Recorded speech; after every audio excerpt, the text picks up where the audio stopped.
नमस्कार दोस्तों, कैसे हैं आप सब? आप सब बहुत अच्छे होंगे और आपकी पढ़ाई भी बहुत अच्छी चल रही होगी।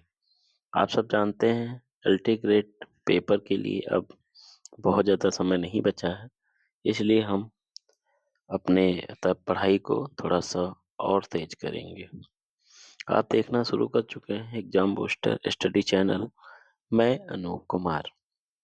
जैसा कि आप जानते हैं, हम जीएस, सामान्य अध्ययन, पॉइंटर, पूर्वावलोकन, सार, पर्यावरण पारिस्थितिकी, पूर्व परीक्षा प्रश्न पत्रों का तथ्यात्मक अध्ययनवार एवं बिंदुवार संकलन को प्रस्तुत कर रहे थे।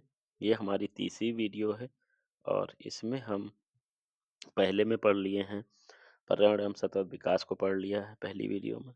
दूसरी वीडियो में हमने पढ़ लिया है पारिस्थितिकी और पारिस्थितिकी का अब हम तीसरा वीडियो लेकर चलेंगे जैव विविधता। तो थोड़ा-सा पार्ट अभी पारिस्थितिकी तंत्र का रह गया, इसको हम निपटाएँगे और उसके बाद जैव विविधता को पढ़ेंगे, ठीक है? तो चलिए देर ना करते हुए हम लोग सीधे आते हैं जैव विविधता को शुरू करने से पहले कुछ थोड़ा-सा बचा हुआ पार्ट उसको हम देख लेते हैं। तो वह जो एक समर्थन सेवा है, पोषण चक्रण और फसल परागण। क्वेश्चन नंबर 2 को देख लेंगे। एक साधारण समुद्री आहार श्रृंखला का सही क्रम है। डायटम सोपोसी, क्रिस्टेशियाई शाकाहारी उपभोक्ता, हैरिंग मांसाहारी उपभोक्ता। आगे बढ़ जाते हैं। तो अब शायद आपको अच्छा दिख रहा होगा, तो देख लेंगे। जैव वानिकी के संबंध में सही है।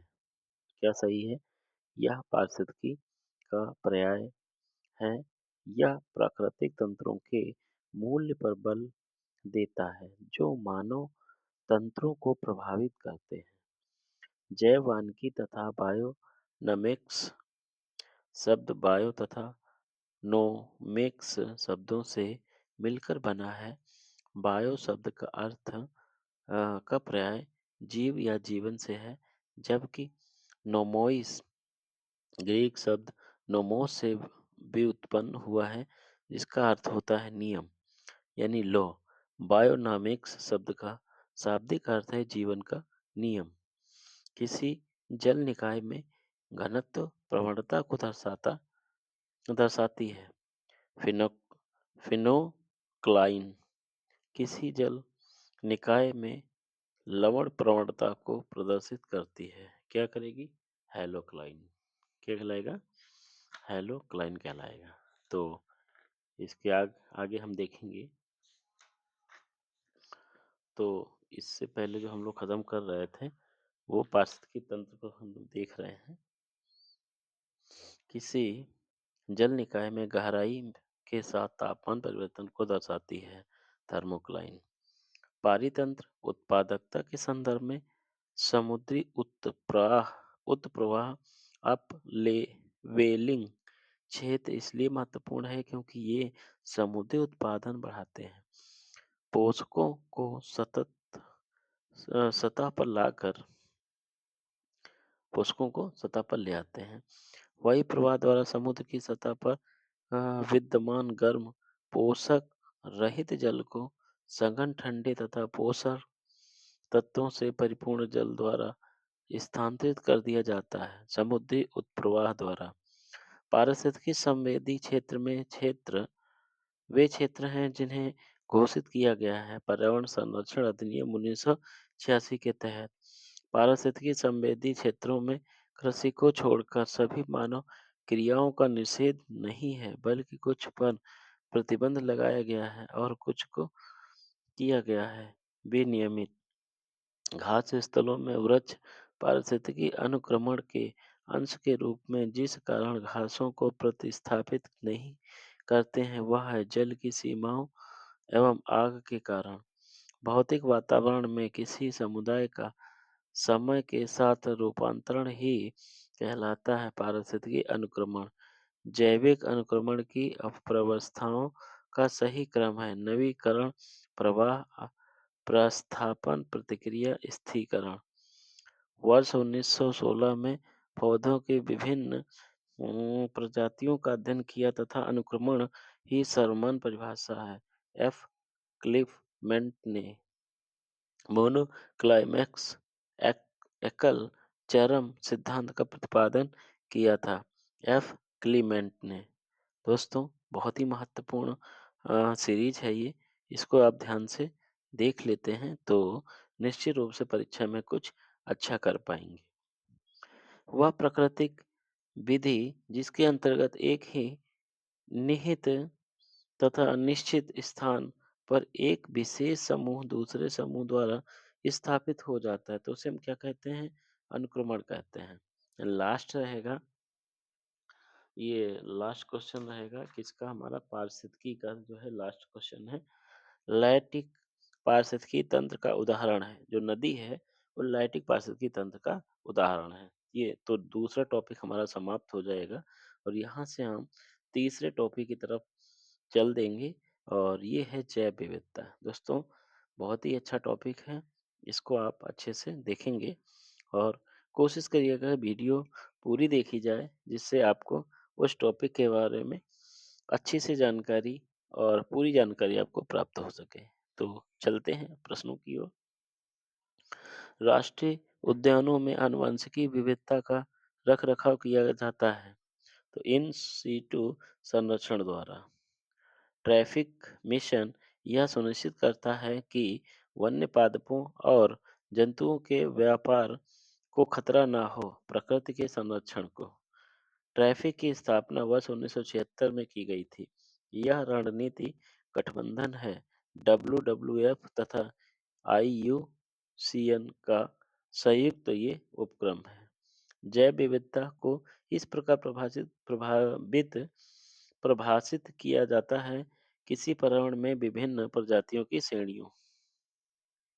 जैव विविधता अल्फा, बीटा और गामा नामक श्रेणियों में विभाजित किया था हैकी टेकर ने।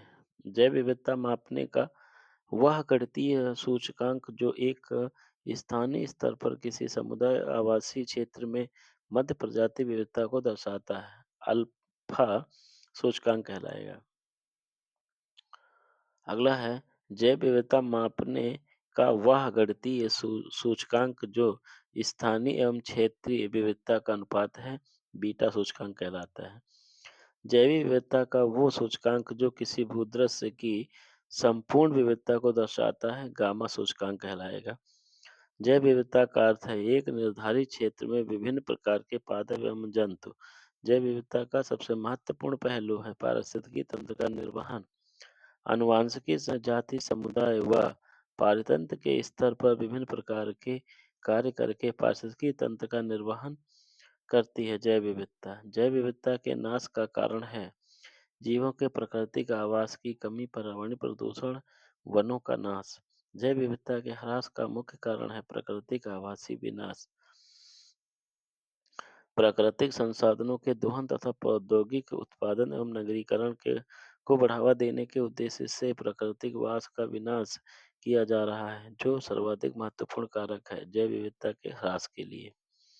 जैव विविधता के ह्रास के लिए सर्वाधिक महत्वपूर्ण कारक है प्राकृतिक वास का विनाश। जैव विविधता के कम होने का मुख्य कारण क्या है? आवासीय विनाश जो है वो इसका प्रमुख कारण बनता है। संयुक्त संयुक्त राष्ट्र संघ द्वारा जैव विविधता दिवस मनाया जाता है तो 22 मई को। किसी प्रजाति को जीवोम में विद्यमान डीएनए के मानक लघुखंड के विशिष्ट अनुक्रम द्वारा उस प्रजाति की पहचान करने वाली तकनीकी है डीएनए बारकोडिंग। क्या है? डीएनए बारकोडिंग है। इसको देखेंगे आगे। संयुक्त राष्ट्र संघ ने दशक 2011 से 20 को घोषित किया है। संयुक्त राष्ट्र जैव विविधता दशक के रूप में घोषित किया है। भौगोलिक क्षेत्र में जैव विविधता के लिए संकट हो सकता है वैश्विक तापमान, आवास का विखंडन, विदेशी जाति का संक्रमण। जैव विविधता के लिए खतरा बड़ा खतरा है प्राकृतिक आवासों और प्राकृतिक वनस्पति का विनाश, झूम खेती, देश के पूर्वी और उत्तर-पूर्वी हिस्सों में यह खेती प्रचलित है, जो कि खेती का अवैज्ञानिक तरीका है, झूम खेती। जैव विविधता हॉटस्पॉट स्थलों में सम्मिलित है। पूर्वी हिमालय। जैव विविधता हॉटस्पॉट केवल उष्णकटिबंधीय प्रदेशों में ही नहीं बल्कि पाए जाते हैं उच्च अक्षांशीय प्रदेशों में। भारत में 4 जैव विविधता हॉटस्पॉट स्थल हैं। ये हॉटस्पॉट स्थल दोस्तों इस प्रकार हैं। पूर्वी हिमालय, हिमालय हॉटस्पॉट का भाग है। पश्चिमी घाट तथा श्रीलंका हॉटस्पॉट का भाग है। अधिकांश पूर्वी एवं भारत एवं अंडमान द्वीप समूह इंडो म्यांमार हॉटस्पॉट का भाग है। निकोबार द्वीप समूह सुंडालैंड हॉटस्पॉट का भाग है। भारत में जैव विविधता की दृष्टि से पूर्वी घाट, पश्चिमी घाट, थार का रेगिस्तान तथा बंगाल की खाड़ी में संतृप्त क्षेत्र है। पश्चिमी घाट बंगाल सॉरी गंगा का मैदान, पश्चिमी घाट तथा मध्य भारत में सबसे अधिक जैव विविधता संपन्न क्षेत्र है। पश्चिमी घाट जैव विविधता के संदर्भ में भारत में अंडमान निकोबार द्वीप समूह, गंगा का मैदान तथा मध्य भारत में से वह क्षेत्र जिसे हॉट स्पॉट माना जाता है। अंडमान निकोबार द्वीप समूह को हॉट स्पॉट माना जाता है। हॉट स्पॉट शब्दों का सर्वप्रथम प्रयोग वर्ष 1988 में किया था नॉर्मन मायर ने, जहां पर प्रजातियों की पर्याप्तता तथा स्थानीय जातियों की अधिकता पाई जाती है, लेकिन साथ ही इन जीव जातियों के अस्तित्व पर निरंतर संकट बना हुआ है। वह क्षेत्र कहलाएगा हॉट स्पॉट। सबसे लंबी जीवित वृक्ष है सिकोया जो है वो सबसे जीवित वृक्ष है। किसी प्रजाति को लुप्त माना जा सकता है जब वह अपने प्राकृतिक आवास में देखी नहीं गई है। कितने वर्षों से? 50 वर्षों से। किसी प्रजाति के विलोपन के लिए उत्तरदायी है बड़े आकार वाला शरीर, संकुचित निच कर्मणता और आनुवंशिकी भिन्नता की कमी। किसी प्रजाति के विलोपन के लिए उत्तरदायी नहीं है व्यापक नीच। प्रकृति एवं प्राकृतिक संसाधन अंतर्राष्ट्रीय संरक्षण संघ IUCN द्वारा विलुप्ति के कगार पर खड़े संकटग्रस्त पौधों और पशु जातियों की सूचियां सम्मिलित की जाती हैं रेड डाटा बुक के अंतर्गत। रेड डाटा बुक द्वारा रेड लिस्ट के से संबंधित संगठन है IUCN जो है वो रेड डाटा से संबंधित है। चलिए आगे देख लेते हैं दोस्तों। बहुत ही अच्छे अच्छे क्वेश्चन को लाया गया है आपके लिए। तो आप भी पढ़िए और हम भी इसको पढ़ करके अपना ज्ञानवर्धन और ज्ञान का विकास करते हैं। प्राणी समूह को संकटापन्न जातियों के संवर्ग के अंतर्गत आता है। महान भारतीय सारंग, कस्तूरी मृग, लाल पांडा और एशियाई वन्य गधा। सोनचिरैया या महान भारतीय सारंग, साइबेरिया सारंग और सेलेटी टिटेहरी अति संकटग्रस्त श्रेणी में, कस्तूरी मृग और संकटग्रस्त श्रेणी में, एशियाई वन्य गधा संकट के नजदीक श्रेणी में, जबकि लाल पांडा शामिल है। संकटग्रस्त श्रेणी में लाल पांडा को रखा गया है। Golden oriole, great Indian bustard, Indian fantail, pigeon तथा इंडियन सनबर्ड भारतीय पक्षियों में से अत्यधिक संकटग्रस्त किस्त है ग्रेट इंडियन बस्टर्ड। यदि भारत की जनसंख्या तीव्र गति से बढ़ रही है किंतु पक्षियों की संख्या तेजी से घट रही है क्योंकि पक्षियों के वास स्थल पर सब बड़े पैमाने पर कटौती हुई है। कीटनाशक रसायन उर्वरक एवं मच्छर भगाने वाली दवाओं का बड़े पैमाने पर उपयोग हो रहा है। उत्तराखंड में जैव विविधता के ह्रास का कारण नहीं है बंजर भूमि का वनीकरण। सड़कों का विस्तार, नगरीकरण एवं झूम कृषि उत्तरदायी है जैव विविधता के ह्रास के लिए। वर्ष 1975 में यह भारत का अभिन्न अंग बन गया था। उसे वनस्पति शास्त्रियों का स्वर्ग माना जाता है। सिक्किम को जैव विविधता के साथ साथ मनुष्य के परंपरागत जीवन के संरक्षण के लिए सबसे महत्वपूर्ण राजनीति जिस एक की स्थापना करने में निहित है वह है जीव मंडल निश्चय या रिजर्व। जैव विविधता के संरक्षण के लिए महत्वपूर्ण राजनीति है। जयमंडल रिजर्व वह स्थल जो वनस्पति संरक्षण हेतु स्वस्थान पद्धति इन सीटू नहीं है। वानस्पतिक उद्यान bio bank sorry cryo bank ex situ संरक्षण के लिए जो गैस सामान्य प्रयोग होती है वह है नाइट्रोजन। वनस्पतियों एवं जानवरों की लुप्तप्राय प्रजातियों का संरक्षण उनके प्राकृतिक आवास से पृथक किया जाता है एक्स सीटू संरक्षण द्वारा।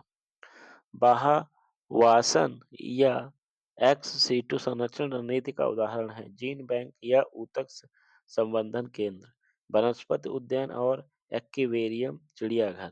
सर्वाधिक जैव विविधता पाई जाती है तो कहाँ पाई जाएगी? वन कटिबंधीय उष्णकटिबंधीय वर्षा वनों में पाई जाएगी।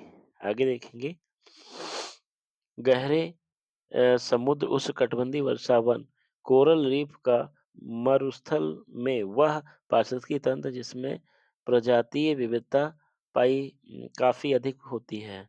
तो उष्णकटिबंधीय वर्षा वन तथा कोरल रीफ के अंतर्गत जैव विविधता बहुत ज्यादा अधिक होती है। उष्णकटिबंधीय वर्षा वनों का मुख्य विस्तार पाया जाता है दोस्तों 10 डिग्री उत्तर से 10 डिग्री दक्षिण अक्षांशों के मध्य। इन क्षेत्रों में पादप तथा प्राणियों के विकास तथा वृद्धि के लिए अनुकूलतम दशाएं पाई जाती हैं क्योंकि इसमें वर्ष भर रहता है क्या उच्च वर्षा का तापमान। किसी निश्चित भौगोलिक क्षेत्रों में पाए जाने वाले जीवों की संख्या तथा उसकी विविधता को कहा जाता है जैव विविधता। आप असत्य कथन को भी देख लेंगे।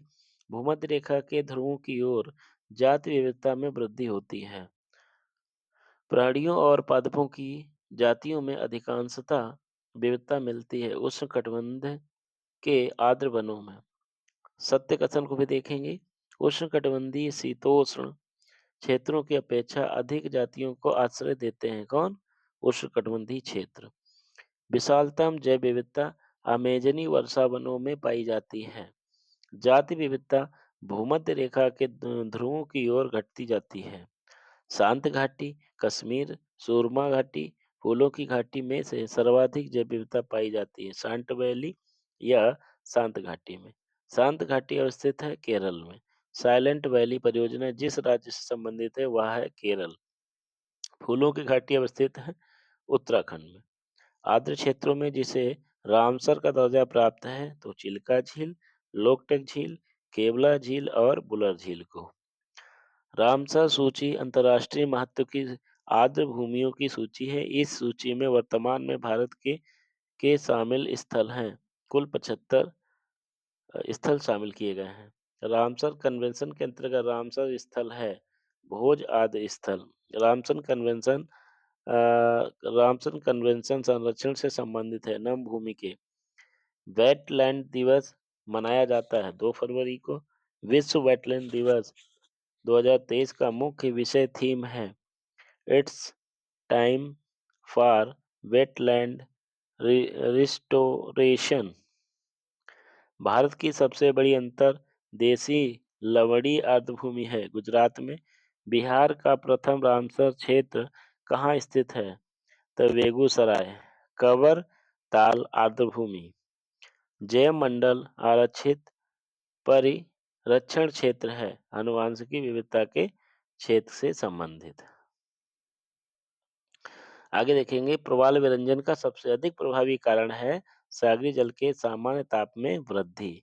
प्रवाल विरंजन समुद्री तापमान और अम्लता में वृद्धि वैश्विक उष्मन सहित पर्यावरण दबाव के कारण होता है जिससे सहजीवी शैवाल का मोचन और साथ ही घटित होती है प्रवालों की मृत्यु जिसमें प्रवाल भित्तियां हैं अंडमान और निकोबार द्वीप समूह कच्छ की खाड़ी मन्नार की खाड़ी में। सर्वप्रथम बायो डायवर्सिटी शब्द का प्रयोग किसने किया था? तो वाल्टर जी रोसेन ने। जैव विविधता जिन माध्यमों द्वारा मानव अस्तित्व का आधार बनी है मृदा निर्माण मृदा अपरदन की रोकथाम अवशिष्ट का पुनर्चक्रण सस्य परागण संयुक्त राष्ट्र संघ द्वारा 2010-2020 के लिए दशक निर्धारित किया गया है, जैव विविधता दशक। भारत का प्रथम national centre for marine biodiversity NCMB स्थित है जामनगर, गुजरात में। पारिस्थितिकी तंत्र की जैव विविधता की बढ़ोतरी के लिए उत्तरदायी नहीं है। पोषण स्तरों की कम संख्या। पारिस्थितिकी तंत्र होता है एक गतिकीय तंत्र। विशाल सॉरी हिमालय पर्वत प्रदेश जाति विविधता की दृष्टि से अत्यंत समृद्ध है। इस संबंध के लिए जो कारण सबसे उपयुक्त है वह है यह विविधता विविधता या विभिन्न जीव भौगोलिक क्षेत्रों का संगम है। जैव विविधता अधिनियम पारित किया गया लोकसभा द्वारा 2 दिसंबर 2002 को तथा राज्यसभा द्वारा 11 दिसंबर 2002 को। भारतीय राष्ट्रीय जैव विविधता प्राधिकरण स्थापित किया गया है वर्ष 2003 चेन्नई, तमिलनाडु में। राष्ट्रीय जैव विविधता प्राधिकरण NBA भारत में कृषि संरक्षण में सहायक है। वह जैव चोरी को रोकता है, देसी परंपरागत आनुवंशिकी संसाधनों का संरक्षण करता है। NBA की अनुशंसा के बिना आनुवंशिकी जैव संसाधनों से संबंधित बौद्धिक संपदा अधिकार हेतु आवेदन नहीं किया जा सकता है। इसके बाद देख लेंगे सीबक सीब कथोर्न के विश्वव्यापी मार्केट की बड़ी संभावनाएं हैं। इस पेड़ के बेर में विटामिन और पोषक तत्व प्रचुर होते हैं। चंगेज खान ने इसका प्रयोग अपनी सेना की ऊर्जा स्थिरता को उत्पन्न करने के लिए किया था। रूसी कास्मोनाटो ने इसके तेल को आकस्मिक विकिरण से बचाव के लिए किया था। भारत में यह पौधा पाया जाता है लद्दाख में। कहाँ पाया जाता है? तो लद्दाख में पाया जाता है। एक मिनट दोस्तों, अगला है उष्णकटिबंधीय क्षेत्रों में तितलियों की प्रजातियां सर्वाधिक संख्या में पाई जाती हैं। कथन है कारण है तितलियां कम तापमान में नहीं रह सकती हैं। तो ए आर दोनों दोनों सही है तथा आर ए का की सही व्याख्या करता है। भारत सरकार सीबर थोर्न की खेती को प्रोत्साहित कर रही है। इस पादप का महत्व है यह मृदा संरक्षण के लिए सहायक है और मरुस्थलीकरण को रोकता है। इसमें पोषकीय मान होता है और यह उच्च तुंगता वाले ठंडे क्षेत्रों में जीवित रहने के लिए भलीभांति अनुकूलित है। भारत में लेह बेरी नाम से लोकप्रिय एक पर्णपाती झाड़ी है सीकन थोर्न। पिछले 10 वर्षों में गिद्धों की संख्या में एकाएक गिरावट आई है। इसके लिए उत्तरदायी कारक एक साधारण सी दर्द निवारक दवा है जिसका उपयोग किसानों द्वारा पशुओं के लिए दर्द निवारण के रूप में एवं बुखार के इलाज के लिए किया जाता है। यह दवा है डिक्लोफिनेक सोडियम। भारत में गिद्धों की कमी का अत्यधिक प्रमुख कारण है जानवरों में उपयोग की जाने वाले डाइक्लोफिनेक सोडियम देना। कुछ वर्ष पहले तक गिद्ध भारतीय भारतीय देहातों में आमतौर से देखे जाते थे, किंतु आजकल कभी कभार ही नजर आते हैं। इस स्थिति के लिए उत्तरदायी कारक है गोपश मालिकों द्वारा रुग्ण पशुओं के उपचार हेतु प्रयुक्त एक औषधि डाइक्लोफिनेक मॉरिशस में एक वृक्ष प्रजाति प्रजनन में असफल रही क्योंकि एक फल खाने वाला पक्षी विलुप्त हो गया। वह पक्षी का नाम है डोडो। मॉरिशस में टम्बल कोक जिसे डोडो वृक्ष के नाम से भी जाना जाता है प्रजनन में असफल रहा जिसकी वजह से यह लगभग लुप्त हो रहा है। इसका मुख्य कारण है डोडो पक्षी की विलुप्तता। भारतीय वन्यजीव के संदर्भ में उड्डयन वालगुन फाल्क्स है चमगादड़ ग्रेटर इंडियन फ्रेड बैट के नाम से भी जाना जाता है इंडियन फ्लाइंग फॉक्स। डुगोंग नामक समुद्री जीव जो विलोपन की कगार पर है वह है एक स्तनी मैमल। प्रोसोपिक जूली फ्लोरा नामक पादप है। जिस क्षेत्र में उगता है वहाँ की जैव विविधता को कम करने लगता है। भारत में पाए जाने वाले स्तनधारी डुइगोंग के संदर्भ में सही कथन है।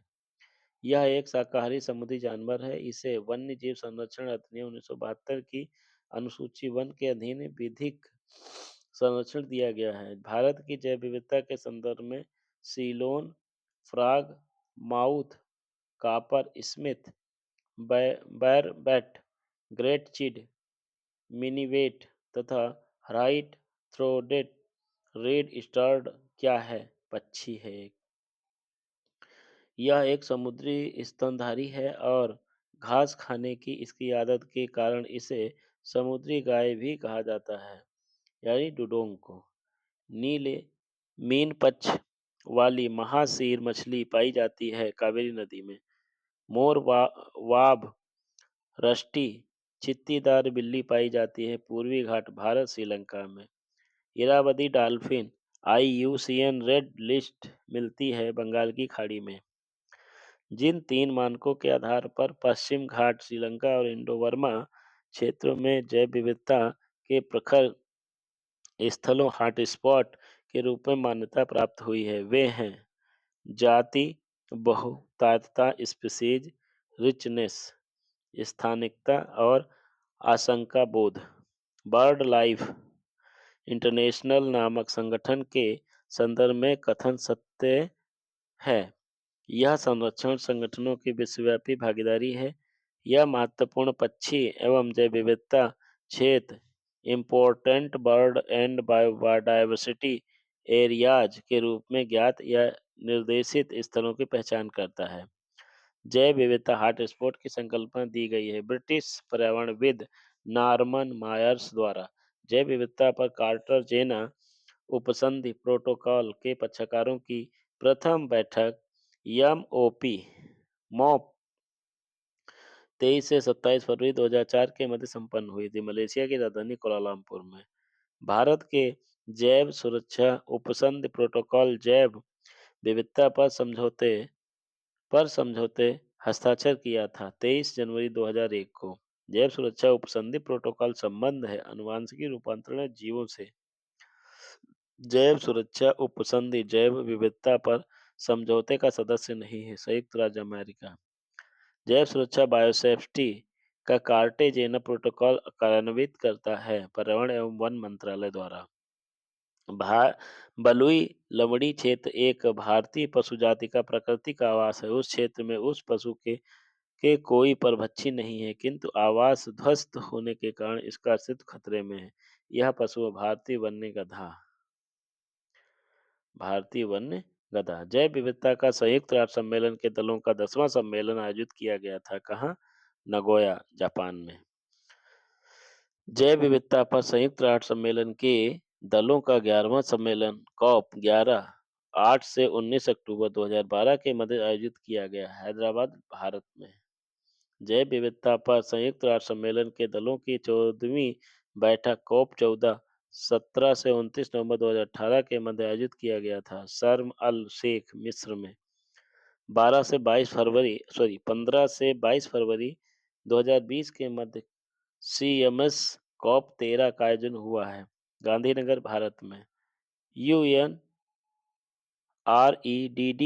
प्लस प्रोग्राम की समुचित अभिकल्पना और प्रभावी कार्यान्वयन महत्वपूर्ण रूप से योगदान दे सकते हैं जैव विविधता का संरक्षण करने में, वन्य पारिस्थितिकी समशीलता में तथा गरीबी कम करने में। 2 महत्वपूर्ण नदियां जिनमें से एक का स्रोत झारखंड में है और जो उड़ीसा में दूसरे नाम से जानी जाती है तथा दूसरी जिसका स्रोत उड़ीसा में है, समुद्र में प्रवाह करने से पूर्व एक ऐसे स्थल पर संगम करती है जो बंगाल की खाड़ी से कुछ ही दूर है। यह वन्य जीव तथा जैव विविधता का प्रमुख स्थल है।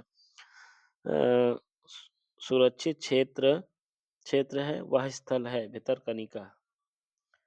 प्रकृति एवं प्राकृतिक संसाधनों के संरक्षण के लिए अंतर्राष्ट्रीय संघ international union for conservation for national and natural resources IUCN तथा वन्य प्राणी जात वनस्पति जात की संकटपन्न स्पीसीज के अंतर्राष्ट्रीय व्यापार पर convention of international trade in Anderson species of wild फाना एंड फ्लोरा के के संदर्भ में सही है। IUCN प्रकृति पर्यावरण के बेहतर प्रबंधन के लिए विश्व भर में हजारों क्षेत्र परियोजनाएं चलाता है। CITES उन राज्यों का वैध रूप से उद्धार कर जो इसमें शामिल हुए हैं, लेकिन यह कन्वेंशन राष्ट्रीय विविधताओं का स्थान नहीं लेता है। IUCN एक अंतर्राष्ट्रीय संगठन है जो प्राकृतिक संरक्षण एवं प्राकृतिक संसाधनों के सतत प्रयोग के क्षेत्र में कार्यरत है। यह अंग नहीं है संयुक्त राष्ट्र संघ का। पारितंत्र एक जैव विविधता और अर्थतंत्र नामक पहल के संदर्भ में सही कथन है। यह एक विश्वव्यापी पहल है जो जैव विविधता के आर्थिक लाभों के प्रति ध्यान आकर्षित करने पर केंद्रित है। यह ऐसा उपागम प्रस्तुत करता है जो पारितंत्रों और जैव विविधता के मूल्यों के पहचान, निर्देशन और अभिग्रहण में निर्णायक निर्णयकर्ताओं की सहायता करता है। तो आगे भी देखेंगे भाइयों, देख लेते हैं। यहाँ से शुरू होता है। संयुक्त राष्ट्र पर्यावरण कार्यक्रम के अंतर्गत कार्य करने वाली संस्था है जिसका कार्यालय है जिनेवा स्विट्जरलैंड में। सिंह पुंछी वानर मैकॉक जिसको कहते हैं अपने प्राकृतिक आवास में पाया जाता है तमिलनाडु, केरल और कर्नाटक में। भारत में प्राकृतिक रूप से पाए जाते हैं काली गर्दन वाला सारस, कृष्ण ग्रीव सारस, उड़न गिलहरी, कवली, हिम तेंदुआ। चीता को भारत में विलुप्त घोषित किया गया था वर्ष 1952 में। समुद्र तल से 3000 से 4500 मीटर की ऊंचाई पर पाया जाता है हिम तेंदुआ। लद्दाख केंद्र शासित प्रदेश का राजकीय पक्षी है काली गर्दन वाला सारस। शीत निष्क्रियता की परिघटना का प्रक्षेपण किया जा सकता है चमगादड़, भालू, कृतनन रोडेंट में। समशीतोष्ण और शीत प्रधान प्रदेशों में रहने वाले जीवों की उस निष्क्रिय तथा अवसन्न अवस्था को जिसमें वहां के अनेक प्राणी जाड़े की ऋतु बिताते हैं कहते हैं शीत निष्क्रियता। गिलहरी, छछूंदर, चूहा या मूसक आदि स्तनधारी पाई जाते हैं कृंतक गण में। उच्चतर अक्षांशों की तुलना में जैव विविधता सामान्यता अधिक होती है निम्नतर अक्षांशों में। पर्वतीय प्रवणता सॉरी उच्चतर उन्नतांशों की तुलना में जैव विविधता सामान्यता अधिक होती है निम्नतर उन्नतांशों में। अंडमान और निकोबार के समुद्री जीव जंतुओं में dugong dolphin, hello, salt water समुद्री कछुआ, समुद्री सांप आदि सामान्य रूप से बहुतायत से पाए जाते हैं। विशाल हिमालय क्षेत्र में पाए जाते हैं सू और टैपीर। भारत में उत्तर पूर्व के सघन वनों में रहता है लेरिस स्लोरेलेरिस वृक्षों पर रहने वाला वह स्तनधारी जिसका जूलॉजिकल नाम एलुरस फ्लोगेस है रेड पांडा जिसे कहते हैं। भारत में रेड पांडा प्राकृतिक रूप से पाया जाता है उत्तर पूर्वी भारत के उप हिमालयी क्षेत्रों में। यह ज्ञान के विकास और संग्रहण के लिए तथा व्यवहारिक अनुभव का बेहतर नीतियों हेतु पक्ष समर्थन करने के लिए क्षेत्र स्तर पर कार्य करता है। वेटलैंड इंटरनेशनल्स जो है ऐसा कार्य करता है। थोड़ा सा और बचा है दोस्तों, बस इसके साथ ही जो है हमारा वीडियो समाप्त होगा। तो वीडियो को लाइक करें, दोस्तों को शेयर करें और इस तरह की वीडियो पाने के लिए हमारे एग्जाम बूस्टर चैनल को सब्सक्राइब कर लीजिए दोस्तों। और लाइक तो कर ही दीजिए, उसमें कोई बहुत ज़्यादा आपका शुल्क नहीं लगता है और हमारी मोटिवेशन मिलता है हमको क्योंकि वीडियो बनाते समय बहुत ज़्यादा समय का लॉस होता है। तो थोड़ा-सा इसका भी हम लोगों पे दया दृष्टि बनाए रखिएगा भाई, अपना प्यार। तो थोड़ा-सा और बचा है, उसको हम देख लेते हैं। वेटलैंड्स इंटरनेशनल एक गैर सरकारी, गैर लाभकारी वैश्विक संगठन है जो आर्द्रभूमि एवं उनके संगठनों को बनाए रखने एवं उन्हें पुनः स्थापित करने हेतु कार्यरत है। इसका मुख्यालय स्थित है नीदरलैंड में। भारत रामसर अभिसरण अभिसमय का एक पक्षकार है और इसके उसने बहुत से क्षेत्रों में रामसर स्थल घोषित किया है।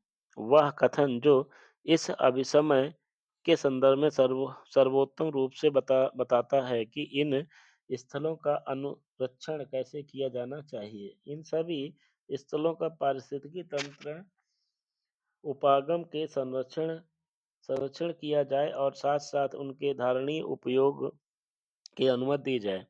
भारत में आर्द्र भूमियों के संरक्षण हेतु प्रथम बाध्यकारी कदम उठाए गए।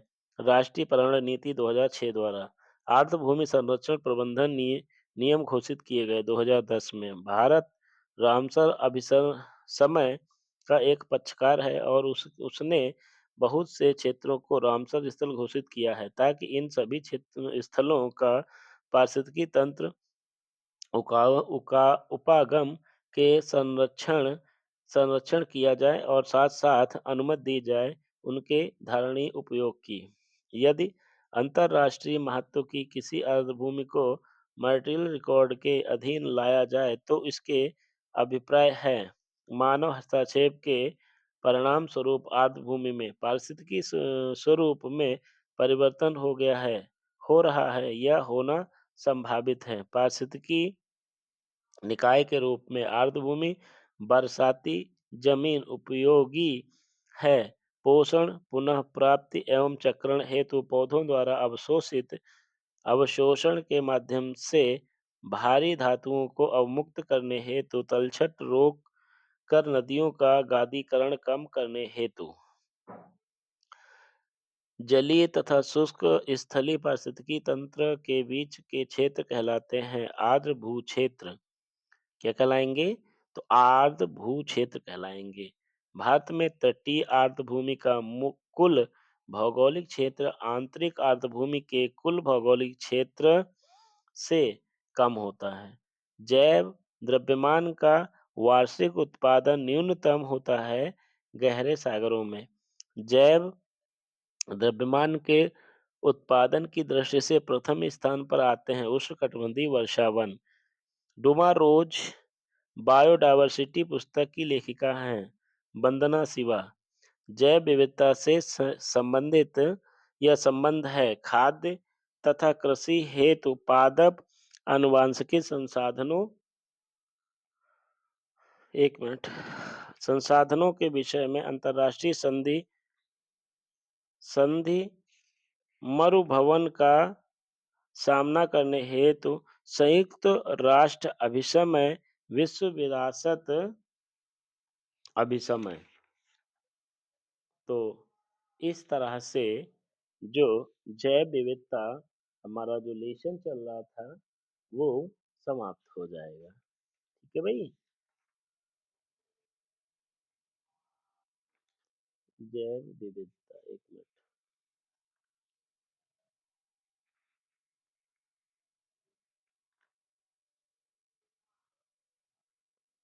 हम्म। तो दोस्तों वीडियो को लाइक करें, दोस्तों में शेयर करें और अधिक से अधिक हमारे चैनल पर कमेंट करें। वीडियो को देखने के लिए धन्यवाद दोस्तों। नमस्कार। दोस्तों वीडियो को लाइक करें, दोस्तों में शेयर करें और एग्जाम बूस्टर चैनल को सब्सक्राइब करें। वीडियो देखने के लिए धन्यवाद दोस्तों। नमस्कार।